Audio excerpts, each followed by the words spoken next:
नाही, मला वाटते बघावं लागेल निकालामध्ये काय झालं, कारण की UAPA ॲक्ट खाली हा गुन्हा दाखल होण्यासंदर्भातल्या काही त्रुटी त्यामध्ये राहिल्या होत्या का?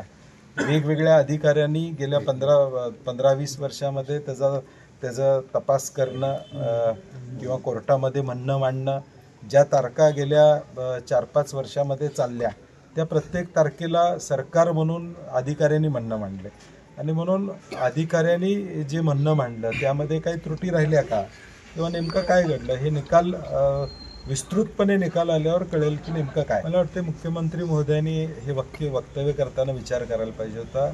कुठलीही कारवाई ही पोलीस खातं करत असतात.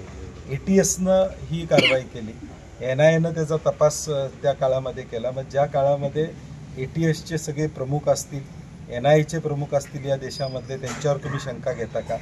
आणि 2008मध्ये ज्यावेळी या सगळ्या गोष्टी घडल्या किंवा या सगळ्या म्हणता, त्यावेळी अजितदादा आमच्याबरोबर होते म्हणा. 21 जुलैला पहिल्यांदा माझ्याकडं नांदणीचं शिष्टमंडळ आलं, त्याचवेळी मी भूमिकाही घेतली होती 21 जुलैला, आणि त्यापासून सातत्यानं मी या भूमिकेवर ठाम आहे. आणि म्हणून आमची भूमिका समाजाच्या बाजूने आहे, हत्तीच्या बाजूने आहे, मठाच्या बाजूने आहे, हे आम्हाला या निमित्ताने सांगितलं.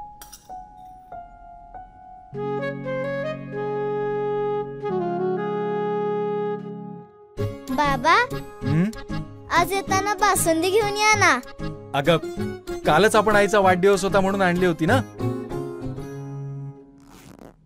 ऐकलं, गोकुळची बासुंदी पुन्हा खावीशी वाटतेय.